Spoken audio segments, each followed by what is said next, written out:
Have you ever struggled to get that professional vocal sound that all your favourite mixers have?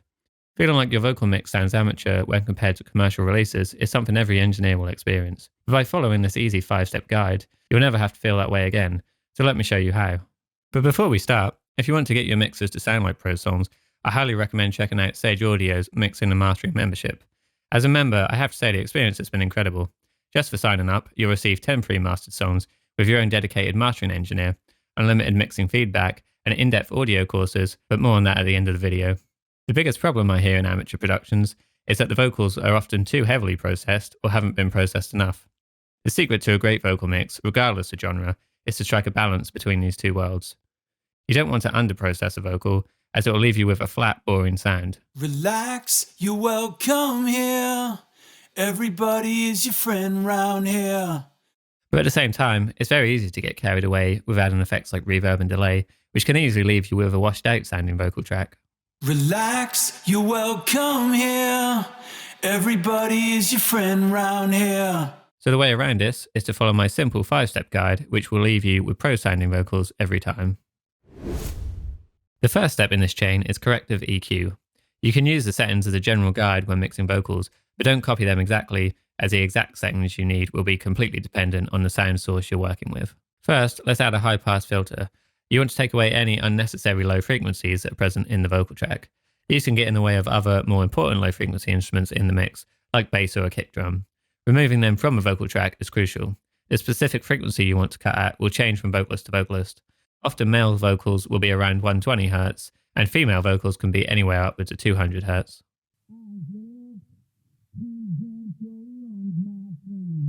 Slow march, slow dance, and no time for a different romance. Next, add a low mid cut. Most vocals will often benefit from a small low mid-range cut. Dry vocals, especially ones that have been recorded without any additional processing on the way in, tend to sound a little boxy or muddy in this frequency area. So a small cut around the 300 to 500 Hz area will help to open up the vocal sound. Slow march, slow dance, and no time for a different romance. After this, we'll add an upper mid-range boost. Adding in a small upper mid-range boost will really help bring out the clarity of a vocal. This specific area, 1 to 3K, is where the clearness of a vocal lives. So if you ever find your vocal track is hard to understand within the entire mix, try targeting this area and boost it with some EQ. Present your arms, my friend. Slow march, slow dance, and no time for a different romance. Lastly, a low pass filter. Adding in a low pass filter will help to remove any unnecessary high-end information from the vocal track. This frequency space is often taken up by the overheads and cymbals in most mixers, so the vocal track doesn't really need much of this. It will also help to reduce some of the harshness of the vocal, which can be overemphasized once the vocals have been heavily compressed. Eyes front, eyes left. Present your arms, my friend. Slow march, slow dance, and no time for a different romance. Step 2 in this pro vocal chain is compression. This is a step that I think a lot of people get wrong. So many beginner mixers I hear will often undercompress the vocal, which makes it really hard to hear in the mix. Vocals are one of the few instruments where you don't want a huge amount of dynamics present, as a very dynamic vocal can easily get lost in a dense mix. It's important to use the right kind of compression too, and this will often depend on the style of music you're mixing. As my mix is quite loud and dense, effect compressor will work well here. As for the settings, a fast release and medium attack time, which is also quite fast on effect style compressor, will make sure the compressor has enough time to recover and react to each incoming transient. And a 4:1 ratio will ensure the vocal is compressed aggressively once the threshold has been lowered. The most important thing to keep in mind here is to be aggressive and not pay too much attention to what the meter is telling you. Follow your ears when lowering the threshold and only stop once you feel like the vocal sounds balanced in the mix. Even if the needle is pinned the entire time, this doesn't matter, as long as the vocal has enough compression to cut through the mix. Eyes front, eyes left. Present your arms, my friend.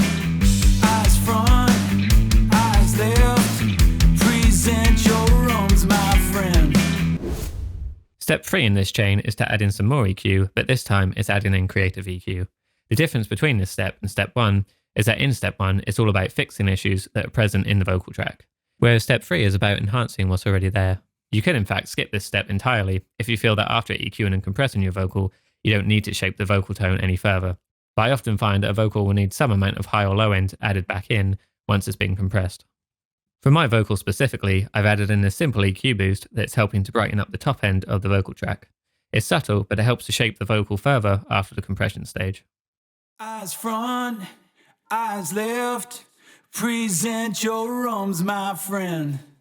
Eyes front, eyes left, present your arms, my friend. The fourth step in this vocal chain is de-essing. In case you're unfamiliar with what a de-esser does, it's another form of compression that is used to tame harsh frequencies, like S sounds in a vocal track. It's really simple to use, and it's a crucial step in achieving a pro vocal sound, as a vocal that has too much sibilance can easily diminish a listener's enjoyment of your song. So to set this up, first pick a de-esser, any stock one will do fine in case you don't have any other options. The main two controls you want to focus on are the threshold, which sets the level at which the de-essing will start happening, along with the range slider, which determines the maximum amount of gain reduction. But be careful not to overdo this, as you don't want the vocals to sound boxy or muffled. Slow march, a slow dance, and no time for a different romance. Slow march, a slow dance, and no time for a different romance. The final step in this pro vocal chain is limiting. This step will help ensure any peaks from the vocals are kept under control and in turn make things easier on your mix bus processing. Much like with step 4, this is a quick and easy stage to set up. Simply load your favourite limiter onto your vocal track and then start to bring the threshold down right around the peak of the vocals. Ideally, you want a few dB of gain reduction to help tame any loud transient that may make your vocal jump out in the mix. So now you know each step in this pro vocal chain, let's do one final A/B to hear the vocal track with and without this processing. Eyes front, eyes left, present your arms, my friend. Eyes front, eyes left, present your arms, my friend. Eyes front, eyes left, present your arms, my friend.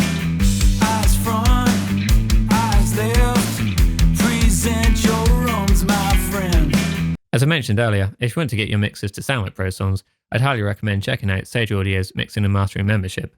As a member, I have to say the experience is incredible. Just for signing up, you'll receive 10 free mastered songs with your own dedicated mastering engineer, 5 additional free mastered songs per month, unlimited mixing feedback, and in-depth audio education courses to get your mixes sounding like pro songs fast. Not only do you get to have your mixes mastered by your own dedicated professional mastering engineer, but you also get access to all of Sage Audio's education course curriculums and multi-track sessions for mixing practice, so you can learn how to create your own pro mixes and masters.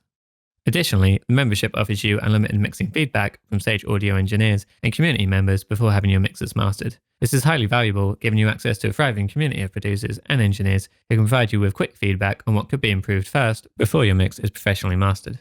Also, being able to hear how a professional masters your mix first is a great way of improving your own skills. So getting 10 free mastered songs when joining, plus 5 additional free mastered songs every month, is really going to pay for itself.